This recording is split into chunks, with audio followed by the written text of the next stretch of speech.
Get it up. I think he was the better. Get yourself. Okay. Okay. But you, Well, there's no button on it. All of us got to free cups. well, my wife, all of us said the roads are all Yeah. congested.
We're good, Travis?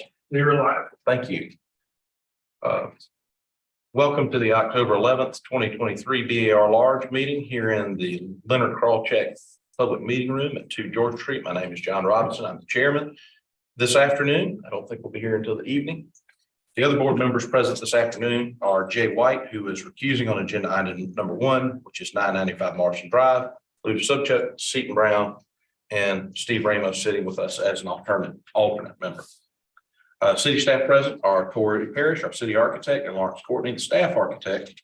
Applicants have been required to submit any documents in advance of this meeting.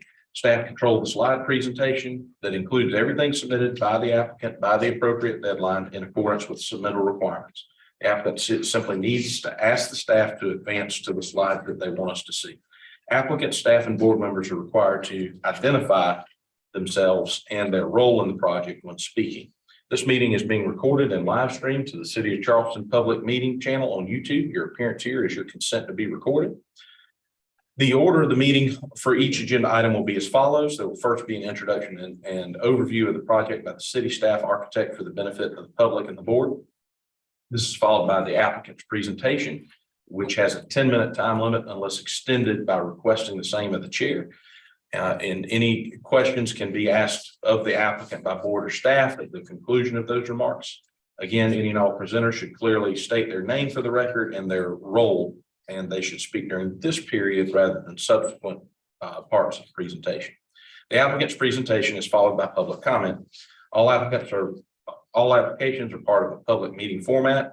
Written public comments were due noon yesterday and have been disseminated, if any, on any given agenda item.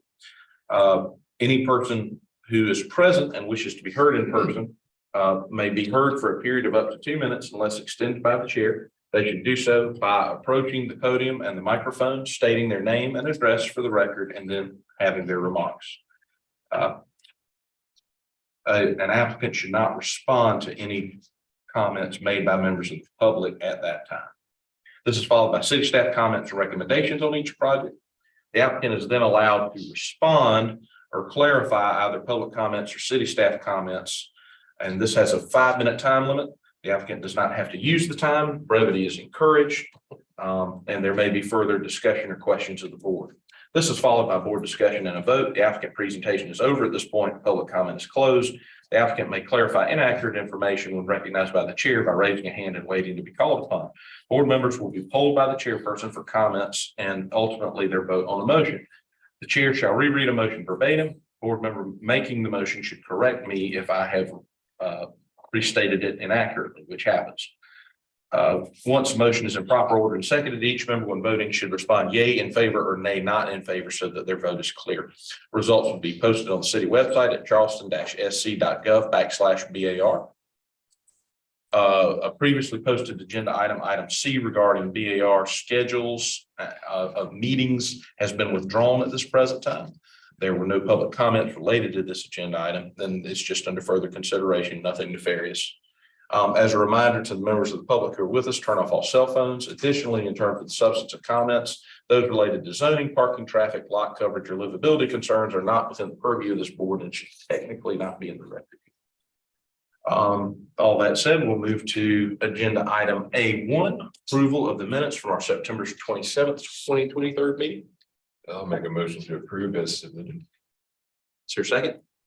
Second from Ms. Sobchak. It's in proper order. Mr. Ramos, how do you vote? Me in favor? Mr. Brown? Yea in favor. Ms. Sobchak? Yeah, in fact. Mr. White? Yea in favor. And myself, yea in favor. The minutes are approved as published. Moving to agenda item B1, which Mr. White has to recuse for, 995 Marshall Drive. Corey. All right, 995 Morrison Drive is a non-rated structure in the East Central neighborhood. It was constructed in 1973. It does sit within the historic corridor, and that's why we're looking at it tonight. The request is for entire demolition of an old body shop to the foundation and slab. The owner is Charleston County, and we'll give you some context for this. Is the building outlined in red. And these are images of the building from the street, north on Hanover and east on Conroy. That's the building on your right. And then that's the building in the far end there. background.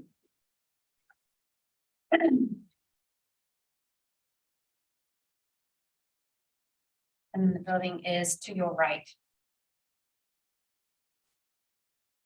Okay, Ready to hear from the applicant. well, we might save the applicant some trouble. Is Yep. the applicant here? They thought they were gonna save themselves some trouble too, apparently. I guess as a county representative, we might be chastised for it later, but despite the applicant not being here, is there any member of the public who objects to the demolition of the 1973 body shop? Any member of the board wish to speak on this agenda item? Can I get a motion to approve the demolition? So moved. Okay, is there a second? Second. Mr. Ramos seconds. I'm sure the county just had an issue representative in here since they don't do this every day. That's fine. I'm fine with it until someone tells me that we're not okay. The motion's in proper order. Ms. Sobchak, how do you vote? Yay in favor. Mr. Brown? Yay in favor. Mr. Ramos? In favor. Myself, yea in favor, passes 4-0. Can find somebody with the county to tell them No. that's approved. Okay, very good. Briefly before the meeting, we discussed this, agenda items number 2 through 4 are effectively ministerial acts. Members of the public might be concerned about that. We are basically required by our municipal code to do extensions when they have been timely made by an applicant who has gotten certain entitled rights for construction or demolition or any other thing. So agenda item number 2, which is 502 King Street, is a timely made extension. Agenda item number 3, 510 King Street, is a timely made extension, request for extension. Agenda item number 4, 498, 502, and 510 King Street is a timely made request for extension. Corey, before I would entertain a motion that we approve these in omnibus after Corey gives us any remarks. You did all the work on Thank that. you. This one was from last year. I just wanted everybody to, I wanted everyone to know procedurally how we were going to do this, but I wanted you to speak. You explained it better than me. It's been presented in a timely manner. And the BARL was the final governing body, and that's why it's in your hands to extend, but it is automatic, and now you must extend this right. The new extension will expire February 26, 2025. That would be the third 1 year. A little bit more background since I have the floor. You get 2 years, and then you get 5 1-year extensions if requested. Very good. Anything else on? No, so- Okay, very good. So the motion would be an omnibus motion to approve agenda items number 2, 3, and 4. So moved. Okay, so there's a second. I need to recuse for this item. Okay. Motion's in proper order. Mr. Brown, how do you vote? In favor. Okay, Ms. Sobchak, Yeah. Mr. White, and myself getting in favor because it was technically not part of the public record. I would like to note from the record from Mr. Brown, observation that if there were a way to modify the municipal codes as to not require this ministerial act or delegate that as a function to staff, we would like that to be considered, correct? Mr. Brown? Here. But we won't punish the applicants for lack of not having worked out this. Okay, very good. That brings us to agenda item number 5, Ms. Parrish. And number 5 is 657, 661, and 663 King Street. Last time this was in front of you, this was called 657 King Street. It is new construction. It's in the Heights District 4 and in the old and historic district, and the applicant is requesting preliminary approval with details to staff for a new 45-story mixed-use building. The design includes 16 accommodation units over ground floor retail and surface parking. All right. And then the location is at the southwest corner of the Parkway and King Street. And this is the site in its current condition. And this is the site from the elevated highway looking south. And then on your right, the property sits. And on your left.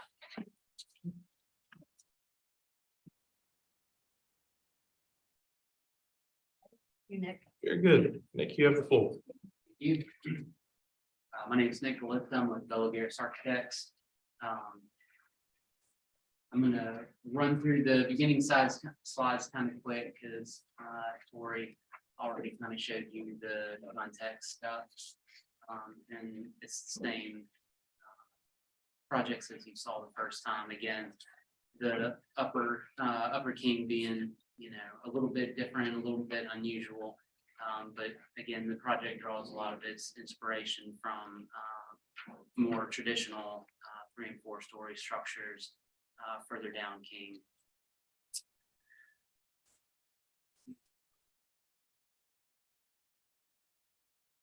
So from last time, from conceptual to preliminary, not a lot's changed with the site plan. You can see a transformers located in the bottom. We have a lot more openings along the ground floor on the north and west elevations that I think opened the building up a little bit more to those 2 elevations than what we saw before. On the upper levels, the massing has been simplified a little bit, so you're not going to see you know, as much ins and outs, which I think was, you know, a concern or kind of a direction that came about because of material changes at conceptual. So I think the building is a little simpler and cleaner than it was prior. No real changes to the 5th floor. I think if you look into the plans, one of the things that helped us with the exterior was we took a look at kind of the unit distribution and the layout, which has allowed us to do the window layout a little bit differently. Again, roof a little more simplified. You can see, you know, stacking all the mechanical behind screens as far from the edges as we can get them, kind of burying them in the middle of the roof, just to minimize their impact. So above is conceptual, below is preliminary.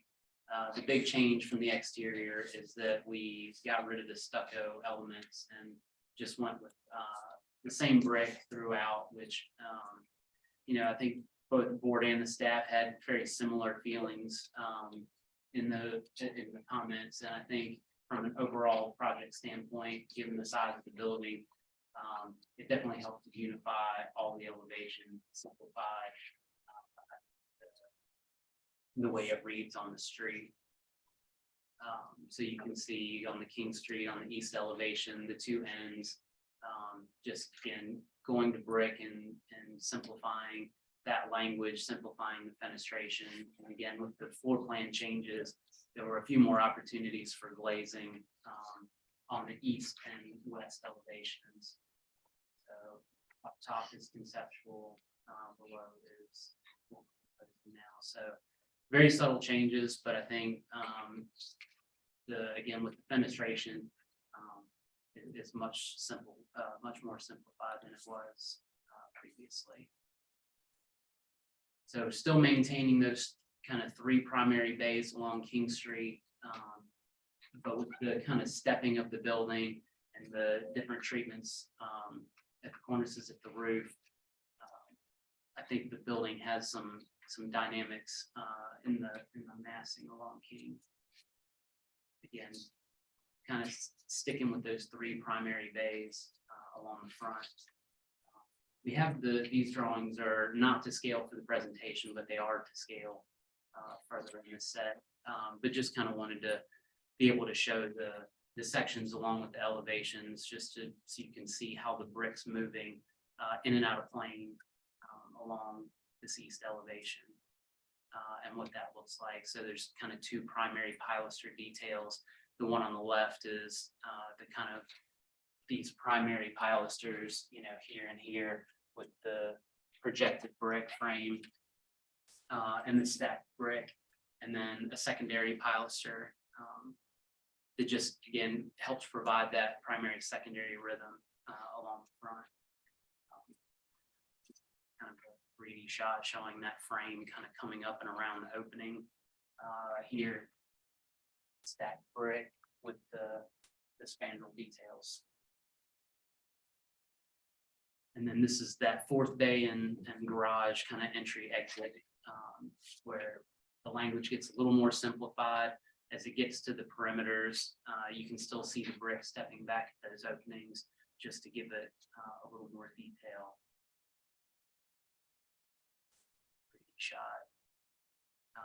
There was some comments before from, I think, preservation about, you know, this corner and, you know, feeling a little closed off. So again, those additional openings at the ground level that are screened for the garage along the north and west starting to show up there. And just a little more development of the storefront along King Street and how that canopy is gonna be finished and treated. Keeping with similar materials. So the north and west are the biggest changes. Again, the elimination of the stucco and creating a more regular window rhythm. I think was a big help for both of these elevations. Section, which you can see here. So again, much more simplified, much better rhythm, and it's a little bit difficult to see in the 3D, but the more typical window gets a little different kind of projected brick treatment around the perimeter, and that becomes kind of our typical detail on the northwest and south elevations. This is the south elevation again, kind of hidden behind that adjacent building. But again, simplifying the material palette and getting a little more glazing on that east side. King Street, not a lot changed with the storefront. And I'm going to leave it there. I think again, the big comments were about the difference in the fenestration and kind of simplifying some of the massing elements, doing something to create a little more uniformity in the materials. And I think we've done that with the preliminary design. The rest of the drawings are in here if you want to look at anything in particular, but if anybody has anything to add, I will turn it back over to y'all. Okay, very good. I had a quick question. Sure. So is that a sample of the brick right there?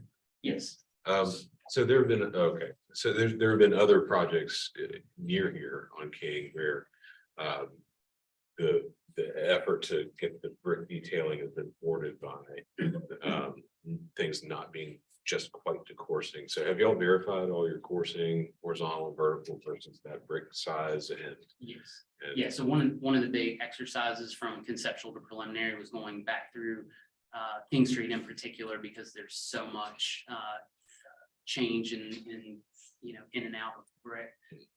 That yes, that has all been kind of checked.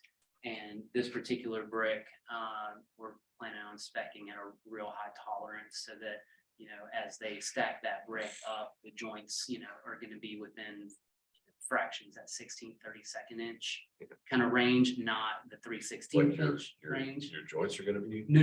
The variance in the brick will be very, very small. So the joints will be very, very consistent. Okay, that requires sober masons. Good luck. So much is laid at the architect's feet, right? One of the things you'll see in the detail is for the stacked brick, the primary columns, we went with a Norman brick instead of the standard brick so that we were laying fewer joints. Okay. So that the stack is a little simpler and the joints are lessened to hopefully help. Yeah, you just have one head joint right up in the middle. Luda? Probably also continue with the brick.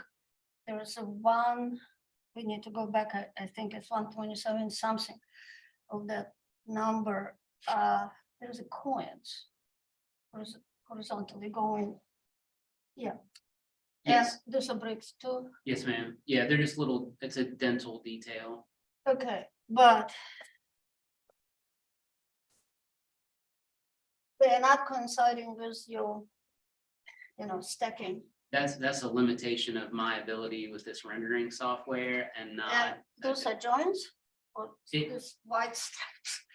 In the rendering software, they're Okay. painted and it was beyond me to get all the different surfaces for the patterns to align. If I adjusted in one place, it messed it up in other places. So I can tell you that if you look at the elevations, that those bricks are in course with the soldier courses. So they're just kind of if it was a 2-stack and a half brick, it'd be that half brick poking out in that soldier line. So So the brick is like, you said half brick and turned let me see if I can. face and it's recessed, you have a detail, it's kind of strange. This is one instance where the detail is correct. And the rend and better. And the rendering is just showing off because you can't. Hmm. You could not. we Does don't not know. cooperate. Yeah. And Okay, it's understood. hard to, I mean, I can, let me, That's while we're fine. talking, I'll try to flip to. the I guess bigger that details. much, but it's kind of strange to show all that. When you, If you go back one sheet. Just hung up on me. Oh. I broke it. Sorry. That's 30 minutes. I was gonna say, woe betide the man who messes up the slideshow.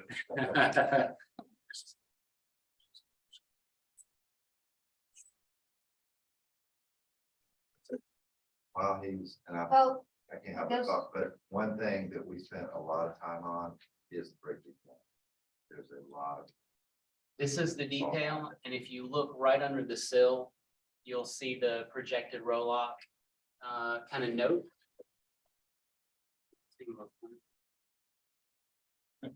You see it, Jay? Yeah, there it is. yeah, So it's either, it's that little half brick that's either in plane or slightly projected that would create that dental detail.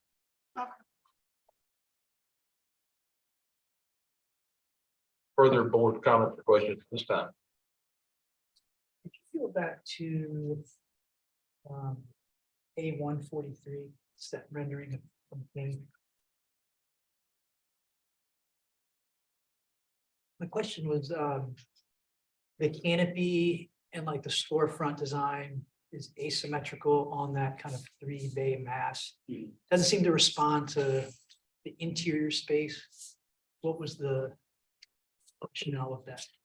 So it's funny, the canopy is actually centered on the elevation. It's the 3 primary bays that are slightly shifted. So, there's 4 bays across the front of the building. And so the canopy sits in the 2 middle bays, but because we're trying to set up a pedestrian, like this is the main entrance for the residents, above. So there's this kind of massing shift in the visual to create a symmetrical entrance for those bays. And so that presents an opportunity for, again, this to be centered in the overall kind of massing of the elevation. It's just off center in these 3, and there's that play in shifting where, the canopy shifts in this 3 bays, but then these 3 bays kind of create a shift in the 4 overall bays. So it's kind of a play back and forth between those 2 things. And it gives us an opportunity to kind of set up a main entrance, again, more for the residents that's separate from the retail kind of entrances. Then you gave some good exemplars and conceptual about where some places you see that condition in Charleston. Blue Stein's is a great example of that, yeah. Unique building, but a good example of that. Further questions this time? is the roof plan shows trellis over those little gardens? No, it's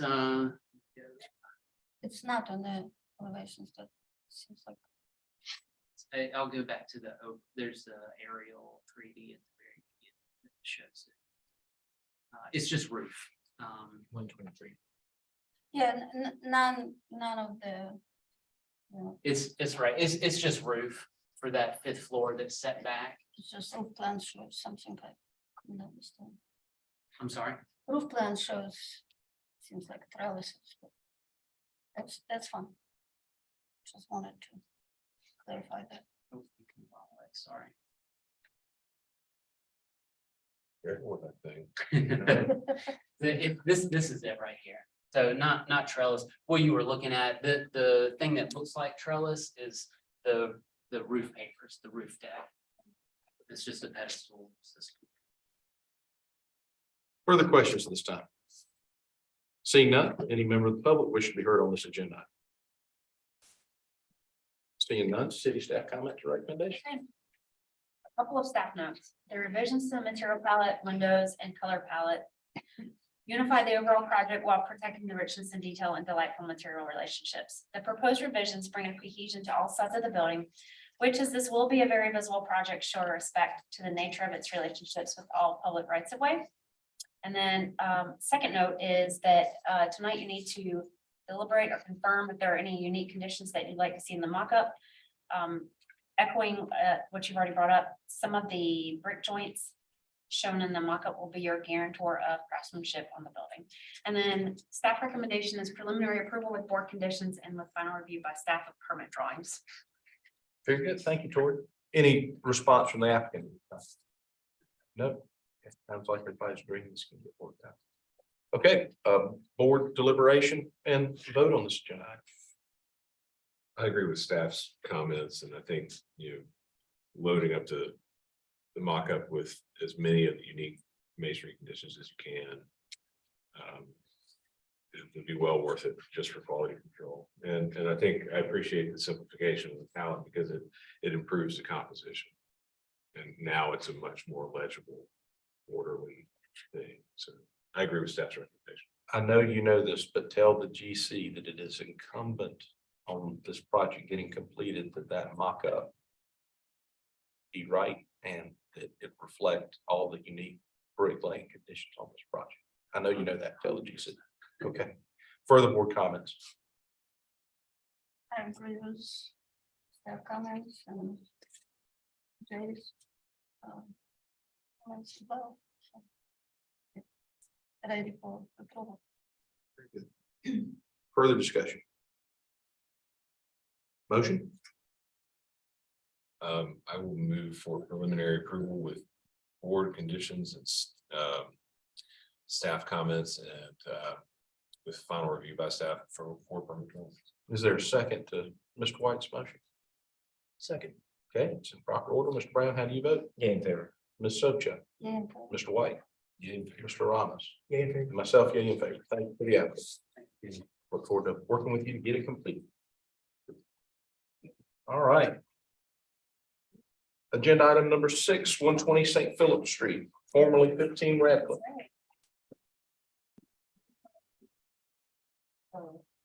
Three is a rated 4 building in Radcliffe. It's constructed in 1885. Height district now is 2.5 to 3, and it's in the old and historic district. And these are some. That's right, we might have gotten too far ahead.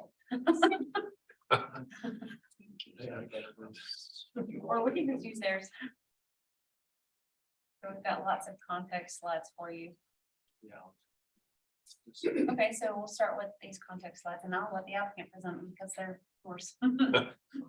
Mr. Brumley. Yes, thank you. Thank you. Our architect is missing in action. So I assume it means if the architect doesn't show, he doesn't get paid. I've got to wing this on my own. Basically, the building has been successfully relocated as approved by this board. It's in place on the lot at 120 St. Phillips. It's currently in an elevated position as awaiting review from this group, basically before we can start improvements. Basically, the building that we moved from 15 Radcliffe is as it sat, 15 Radcliffe. Our application is to add in hopes of making it even a more favorable single-family house. We are adding a screen porch on the first floor and a family room in the second floor. It would be totally renovated based on your review and recommendations, and hopefully there's technical questions. Joe will walk in shortly. I think he's met with staff prior to, and they're familiar with what we're trying to accomplish. And it's basically first-class restoration of the building as it formerly sat 15 Radcliffe. Be glad to answer any questions. That's pretty good for a non-designer. Maybe Tori could walk us through Sure. some of the presentation and what she observed and speaking with Joe. Just gonna point out some of the things that you'll see in the staff notes. Let's go to the elevation. On this front elevation, there is a change from existing, has one of these brick piers that were somewhat common at times for, I guess, for column repair, but that's proposed to be removed in a reconstruction of a column that matches the one on the second story is in the proposal. And let's go to another one. And then a couple of changes here. The elevation is the same, but there is a stucco on CMU foundation proposed with flood vents versus. It's interesting because this side had brick piers. The rest of the house, almost like there was a piazza with columns there, but the rest of the house had brick. Had a brick foundation. This is the new addition. And that's the addition that you voted to demolish when it was relocated. Next slide. This is the opposite side of the addition here, same with the foundation, brick, stucco. And one more. And then the rear of the new addition. And then let's go to, probably enough. I think that's probably good. And so I'm sorry, the proposed rebuild of foundation of CMU that's stucco. It is. Very good. I have a question that Mr. Brumley might be able to answer. Is this thing in a flood zone? It is not. Mr. Ramos. It would be at the former existing elevation 15 record. But is the crawl space within the flood zone? Yes, and it's, wish Joe was here, but it's in the X zone. So Okay, oh, okay, it's not in the floodplain. okay. Very good. Mr. Ramos? I'm happy we're looking at it, but I was just curious, is this not a PAR small agenda? Okay, thank you.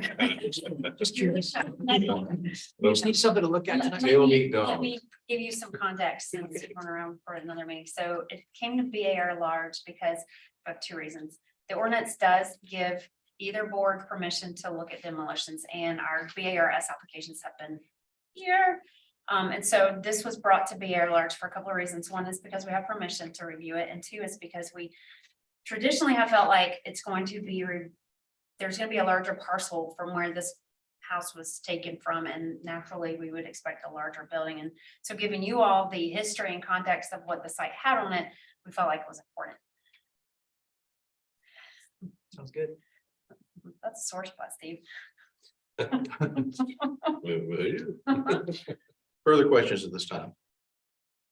City staff comments or Absolutely. recommendations? You've kind of done a half presentation. But All right, so I pointed a few things out to you on purpose. The rear, a few notes first.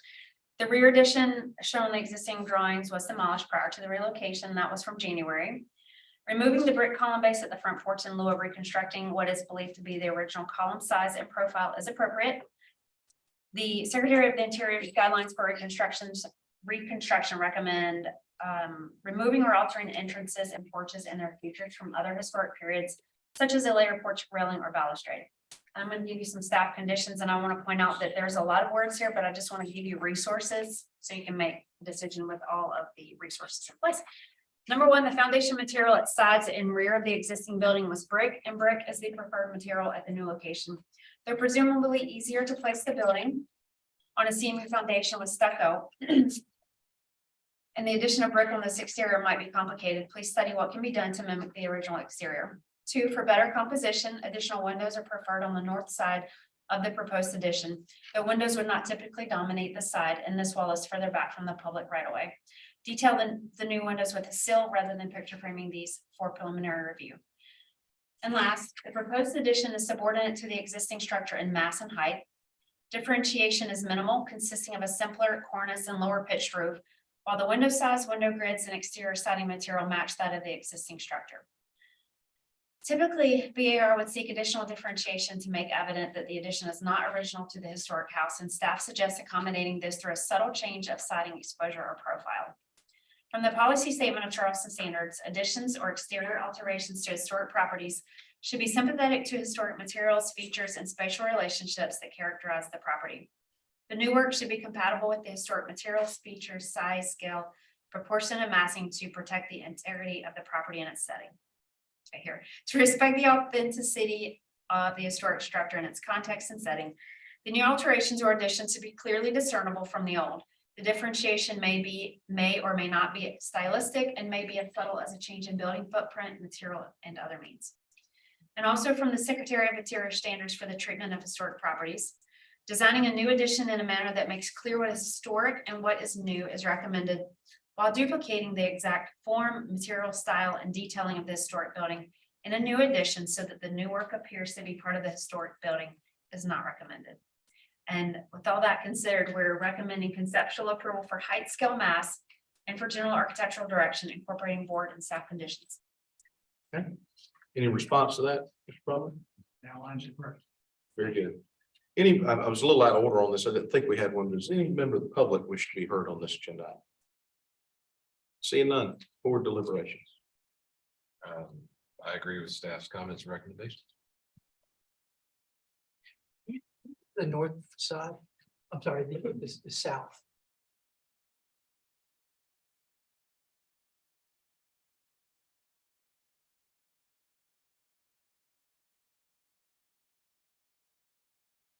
The comment about the brick on the CMU, as you noted, may be hard to accomplish because just the alignment of like the structure above, because it's still going to want to sit on the CMU structural wall. But maybe there's something that could be done. You can make a- Acknowledging that. I mean, you can make a brick pier that's structural. Good all the time, the whole building.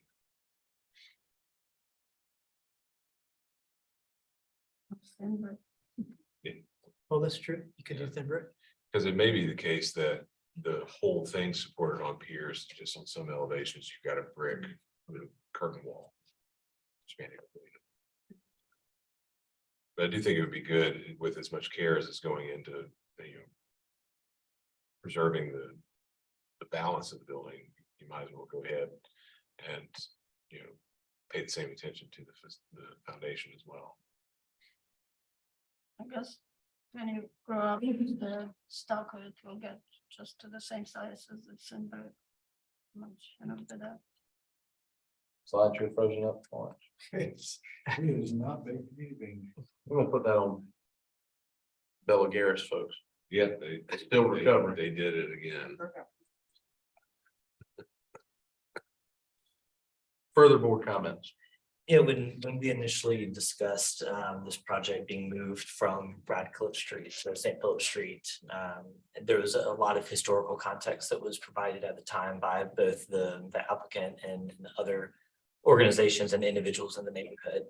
And I was led to believe, and potentially at my own fault, that the home would be restored in its current state. And that there would not be an addition made to it. And here we are with quite a significant addition to the back. And while we didn't put any requirements on the applicant in moving it in that regard, I'm a little taken aback when I saw the plans today or yesterday.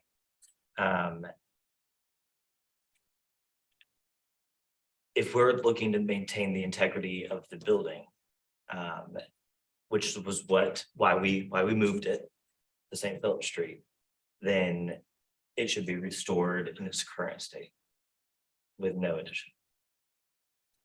Okay. Further board comments. Well, I wasn't not a part of that original meeting. So I'm just judging it on its own merit.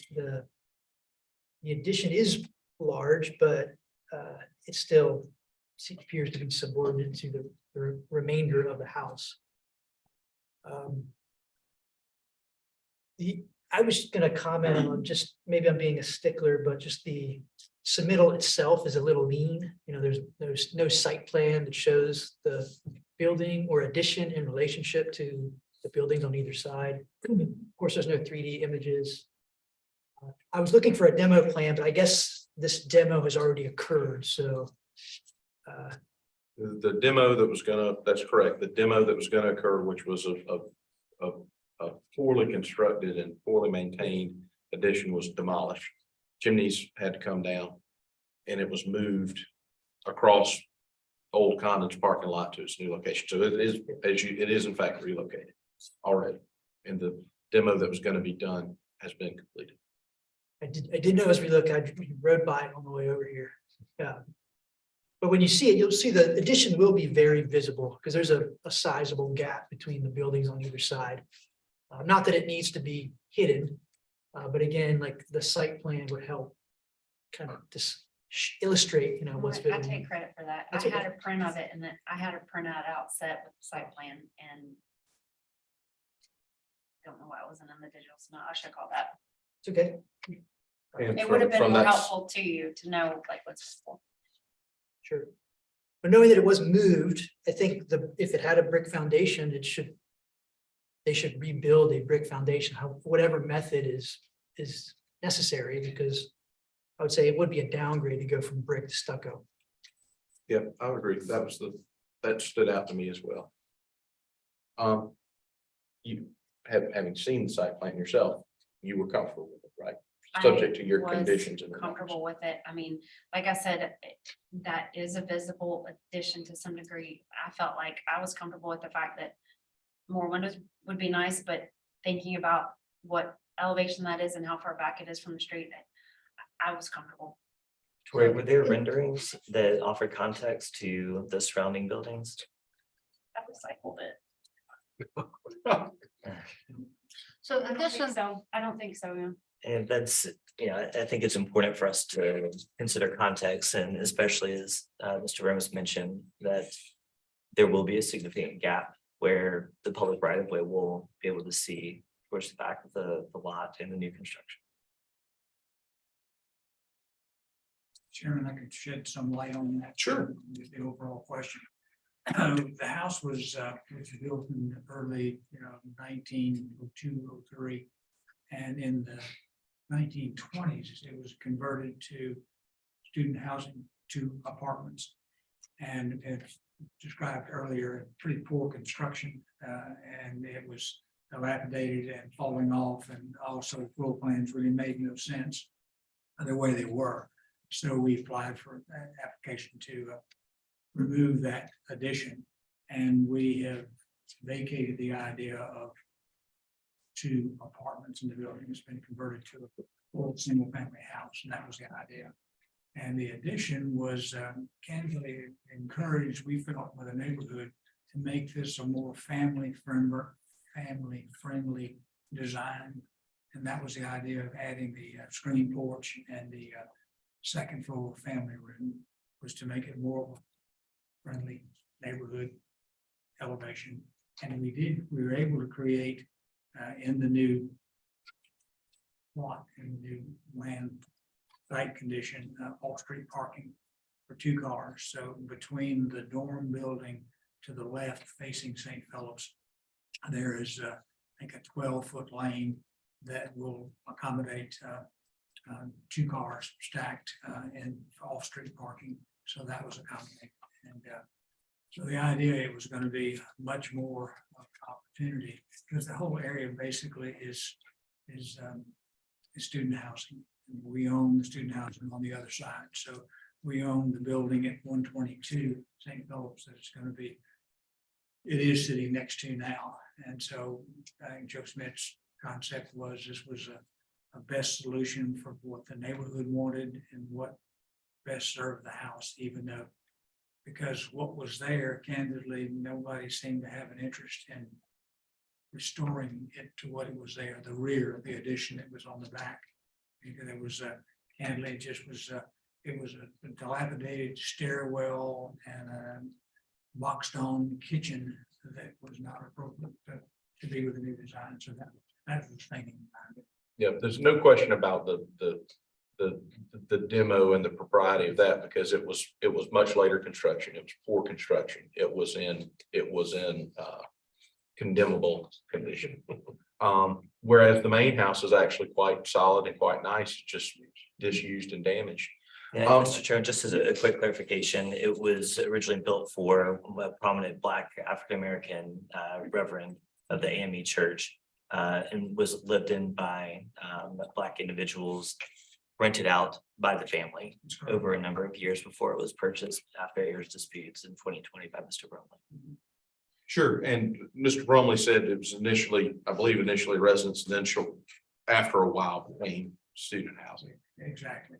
And we were fortunate to have Miss Marion Bennett, who is the granddaughter of the AME minister, came down for the move, and she was delighted with it, applauded the move of the house from the very beginning. And we've sent her copies of the plans, and she's enthusiastic about what's gonna happen.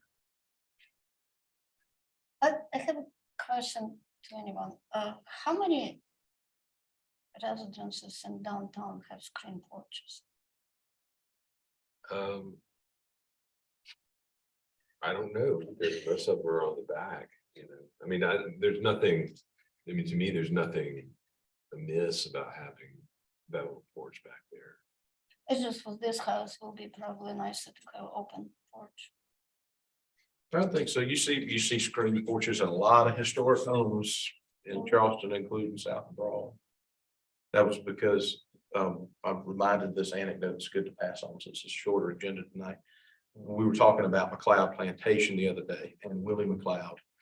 And they asked him on the occasion of his 100th birthday, what was the most remarkable thing that has happened in your lifetime in Charleston? You know, and you would think during his lifespan, which is from the 1880s, that would be something like the automobile or the telephone or radio or TV or putting a man on the moon. And he unhesitatingly said, best thing to happen in Charleston in my lifetime was screen wire. So if people could get it, they did. Yeah. I think, you know, this building had addition. The history is history, that doesn't matter, I guess, when, so replacing with another addition, even bigger, to me is still appropriate. Yeah, I mean, and I appreciate staff providing the references to the Secretary of Interior standards, because that's to illustrate that this is following those standards. We have an applicant who's very familiar with them. And you know, we furthermore asked that additions of this nature be subordinate, and this certainly is. So Okay. I'll go ahead and introduce a motion for conceptual approval with staff comments and board comments regarding the foundation. So the motion is for approval of conceptual with staff comments and board comments regarding the masonry foundation. That's correct. Okay. Is there a second? Second. All right, seconded by subjects in proper order. Mr. Ramos. You in favor? Mr. Brown. No, not in favor. Ms. Socha. Yeah, in favor. Mr. White. Yay in favor. And myself, yea, in favor. Thank you. Your man showed up just in time. Just in time to get better. I totally apologize. This town is, for whatever reason, named Gridlock, so if there's anything. But that's interesting. The vice president. Well, Vice President, so Everything. That's Vice President was here. I think- Oh, I okay. think that- Thank you. And I literally was just at the foot of the West Ashford Bridge at 4:15. I can't make it here in 15 minutes and it took over an hour, so I. That's okay. You should share that with the city councilman. You did good work, and Mr. Brumley did a good presentation in your absence. he said he wasn't gonna pay you though, because you didn't show up. Mr. Chairman, I'd like to bring up a subject though. Yeah, at the last meeting, we talked extensively about developers, architects, contractors following through with the plans that were presented to us. Yep, we did. And if you go by the College of Charleston's Simmons Center for the Arts, the glazing brick that is currently on the building is considerably different than what was approved by the board in this meeting and in the mock-up. Really? It is. It's a different color palette. And so I'm curious whether, what is our discussion? How do we move forward on this? Well, I might need to recuse for that, frankly, because I'm the architect of record, and Lawrence and I are gonna visit the site actually tomorrow to discuss that and other topics related to supply chain issues and other difficulties of that particular project. Okay. I believe things would come up during the final review of the building by staff. So when the contractor says we're done, the board, not the board, our staff comes out and does a kind of like a punch list walkthrough, which is at the end of the project. But that's when the BAR staff would get their eyes on it. But as board It's not members, not always manifested there in the drawings because, color is color. Yeah. So, mock-up. Yeah, I mean, the mock-up shows a clear green subject matter. I'm sorry, seeing a clear. Green, Green, like okay. a green palette. Okay, if you yeah, will. got it, Yeah. okay. That it was Yeah, it was, original? well, it's, I think it references the green that's found elsewhere on campus, Randolph Hall Tool Library and so forth. And also in the new Hollings Science Center. Now it's more of an aqua blue and green color palette. And we just had such a hearty discussion about that at our last meeting. And the responsibility and the accountability of that, want to bring it up because we have an example. Yeah, I think as a board, we are all generally more supportive of more enforcement. And there are a number of projects that we can look back on in the city of Charleston. I think you remember this from your time because it's been brought up contemporaneously, is how the West Side project was, West Edge project, excuse me, was probably one of the most egregiously value engineered products. While you might have liked the building overall, the point is the quality of what was presented was drastically downrated through value engineering, and it happens. And I think the dilemma is always, our board is purely considered with the aesthetic, right? It's not our duty to figure out budgets or why the supply chain didn't work or whatever. At the same time, we are human beings. And when a GC or a developer architect comes to us and say, look, they don't make, we had that instance a few months ago. They don't make this thing anymore. This is the closest thing I can get to the other. I think we have to understand that that's reality. But to your point, when it comes to enforcement, I'm aware of a lot of things that need to be caught and need to be addressed, and people need to be held to account as you stop work. I personally have no problem with that. That's why you hear me over and over and over, and I know they understand, talking about these mock-up panels. So I can point to this thing that's not a drawing and say, this doesn't look like that, right? We've all figured that and realize how much time and effort goes into a mock-up panel and how it still isn't accurately reproduced a lot of times due to labor problems. And we've talked about how to get around those massive labor problems. Having a place like the Jasper, which is literally built in a warehouse in Matthews, North Carolina, disassembled and then put back together here, is a better solution than a lot of things that we can do on site, which is crazy, but that's what we're in. I'm sorry, that was a bit of an extended rant, but what I would say is your concerns about enforcement, I know we have great enforcement staff, we just need more of them. Ways to refine enforcement is something we should think outside the box about, openly discuss, openly lobby the city to make sure we have more enforcement. B, what can we do to make that process better? To your point, Stephen, it's a punch list deal, right? The building's completed. The brick's a different color, or these windows don't match. How did we get here? And of course, if the staff says it's okay or understands it, then that's one thing. Does staff get to see everything? We approve a lot of stuff. Go ahead, Tori. Oh, I just think, what you were getting at is that bill changes occur, supply chain issues. I mean, but like having a better understanding of what change would trigger just a fill change, what comes to a staff as a change or a change order, and what triggers at board level. And, just thinking through that, I think you have to be fully aware of all the board discussions that took place to know what is this, like for us to know, is this a triggering a board level re-review of something? And we have those discussions. And we do.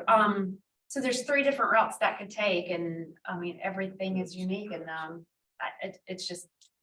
Yeah, I think about that's what I would say is the applicant with the foundry who came before us on several iterations, sharing that something was not available anymore, and would you accept this or would you accept this? And yeah, I think that they were doing the best they could, and they came before us for us to consider it. It concerns me when things like that aren't brought to the board. After that. Yeah, after the fact. And then at what level is the developer or the applicant held accountable? And I will tell you this, I would say at BAR small, because I know of at least one situation over there. Yeah. On the east side, this former factory building, wrong windows put in, it just worked. And I think that's been enjoined and there's requirement to replace them with historically appropriate material. Mhm. On a pretty big, on a very expensive job. We talk about holding somebody's feet in the fire. That's an example I can point to. This is very unfortunate, because it's my understanding that the developer really didn't know he was doing anything wrong. Yeah. But talk about an expensive change out through Mhm. enforcement. And I'm sure y'all could get some other examples of good enforcement actions. But thank you The for. situation that you've had with turn metal roofs, everyone caught a lot of heck about that. The city called a lot of heck, about the fact that you can't get turn metals. So you have to put a copper on or another approved metal and then paint it to look like turn. But thank you for the. No, conversation, I'm the glad, discussion. I'm glad to have the discussion and, what maybe a helpful thing moving forward would be. If y'all are comfortable with it, we could add an agenda item C to a future meeting where we walk through. A series of enforcement decisions. Yeah. Where we said, no, you gotta replace this, no, we need this historic material. Or, no, this is okay, at staff, we're gonna give this a pass. And y'all could inform us by that rationale so that we look at it the way that you do and are informed about some of the calls that are made. One would be some things that got missed. Again, not doing your job. You work your tails off, you do everything you can. You need an enforcement staff of 10, not an enforcement staff of 1. But maybe some things that we know got missed and been brought to our attention after the fact, so we can see how and why we're missing them and whether that's subterfuge by a developer or whether it's we paid more attention to some neighborhoods and buildings and not others. Let's just look at that. Yeah. Y'all put together a list and we can talk about it. And that would probably inform our discussion about what could be done to fix it. Yeah, absolutely. And I hate that that's my example, but I won't buy it every day. Yeah, that's okay. It's a great example. It's very, and you're always so detail oriented. I appreciate that. But whether it's these turn metal roofs, whether it's requiring a wholesale replacement of windows to historic examples, et cetera. All the stuff we don't see, to your point, it'd be nice to have a list and say, okay, how are we making a judgment call on these different projects? And was that a good one? So future. Just to share, we actually, Travis is no longer an enforcement officer. He has been promoted to preservation planner. The role has been empty for a few months, but we hired He somebody. needs to do both. We need the military. We have someone coming on board Really? Okay. after a long exhaustive search. Is that something that can be announced or is it still in negotiations and all that? What do you think?